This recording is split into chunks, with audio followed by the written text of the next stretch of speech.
لأول مرة على السوشيال ميديا، أيوة على أول مرة على السوشيال ميديا الفيديو ده يتعمل أصلا، ومحدش عمله قبل كده، ولو حد عمله يبقى خده مني أنا.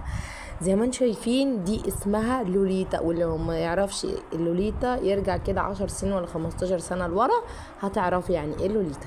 يلا بينا نبدأ الفيديو. زي ما انتم شايفين دي منجاية انا كنت مخزناها في الفريزر ومقطعاها، طلعتها لحد ما ساحت خالص، وزي ما انتم شايفين انا مقطعاها قطع. او ممكن تجيب اي منجاية كبيرة وتبتدي ان انت تعمليها تخرطيها بالشكل ده، وهنبتدي بقى نضربها في الخلاط على نص مج سكر، نص مج سكر على منجاية كبيرة. زي ما انتم شايفين الخطوات سهلة وبسيطة، مش هنحط اي تريكات ولا اي حاجة، يا دوبة المانجا وشوية السكر فقط والمية. اكتر من كده مش هنضيفه، لو قولك هنضيف اكتر من كده اعرف ان هو بيضحك عليكي، واي فيديو وخلاص عايز يتعمل معمول ولا ايه. زي ما انتم شايفين. علشان بصوا هقولك على حاجة، اصلي الخلطة دي بتاعت ستي، فاي حد هيجي يقول انا عملتها قبل كده، لا دي معمولة قبل كده، انت جايبها من على السوشيال ميديا. قسما بالله انا ما جايبه حاجة من على السوشيال ميديا. الفيديو دون قصدي اللوليتا دي ستي اللي كانت بتعملها، وعايزه اعرفكم ان هي مشروع حلو او مربح. انا كنت بعمله وانا بنوته بس انا اتجوزت مش عارفه اعمله.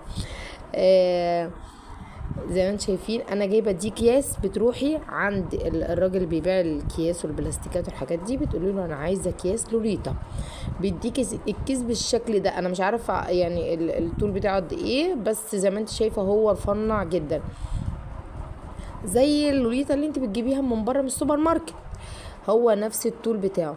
بتبتدي ان انت تصبي، يعني انا حطيت 3 كوبايات ونص على منجايه واحده، 3 كوبايات ونص، 3 مجات كبار ونص ميه على نص كوبايه سكر على منجايه واحده. هبتدي اضربهم في الخلاط، وهتدوقي الخليط بتاعك، لو لقيتيه السكر بتاعه مظبوط خلاص كده هتبتدي بقى ان انت تصبيه في قلب الكياس زي ما انت شايفه كده. هتبتدي ان انت تربطيها بالشكل الحلو ده، وهتركني الكميه كلها على جنب. زي ما قلت لكم يا جماعه ده مشروع مربح جدا جدا، لو انت في حته ارياف بجد اعمليه. لو هتبيعي الواحده، بس الواحده من دي بتتباع بره ب6 جنيه، اسألي كده في السوبر ماركت، والله العظيم الواحدة انا شارياها ب6 جنيه من السوبر ماركت. هتبيعيها يا ستي، لو انت هتبيعيها ب3 جنيه، بصي بسم الله ما شاء الله على المشروع والهنا والخير اللي هتبقي فيه. يا دوبك بس هتربطيهم كده وهتعملي الكمية الكبيرة كلها، وهنبتدي بقى ناخدها على الفريزر. يا دوبك لو انت الفريزر بتاعك حلو قوي هتاخديها يا دوبك بس هو ساعتين فقط، وهتلاقيها بقت جاهزه. لو انا سبتها من بالليل لحد الصبح، يعني لحد ما صحيت، وبعد كده رحت مطلعاها. وطبعا ما شاء الله زي ما انت شفت في اول فيديو انا اطفالي كانوا مستعجلين عليها جدا وبيعشقوا حاجه اسمها لوليتا، فهي ما بتتقطعش عندي ولا الكياس دي بتتقطع من عندي، انا بعملها على طول.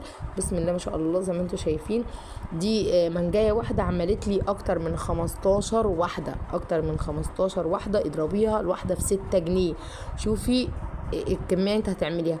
طبعا ده تاني يوم، الفيديو ده تاني يوم بعد ما طلعتها من الفريزر. زي ما انتم شايفين متجمده ازاي. هتدي بس لطفلك كده واحده او نص واحده، مش هيطلب منك ان انت تجيبي له اي حاجه حلوه تاني من السوبر ماركت. يا جماعه ما تستخسروش عافاكم، واعملوا لاطفالكم حاجاتكم في البيت. مش هتحطي اي مواد خالص من بره، مواد من اللي هي معفنه من بره، لا هي كلها هي المنجايه وشويه سكر وشويه ميه، تضربيهم في الخلاط يطلعوا لك الشكل اللي انت شايفاه ده والطعم اللي انت شايفاه ده.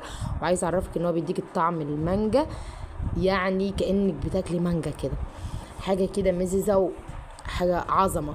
لو عايزين حاجة ارخص من كده كمان اكتبوا لي في التعليقات، احنا عايزين حاجة ارخص من كده. مش مهم المانجا، هقول لكم على افكار تانية حلوة، بس تكتبوا لي في التعليقات.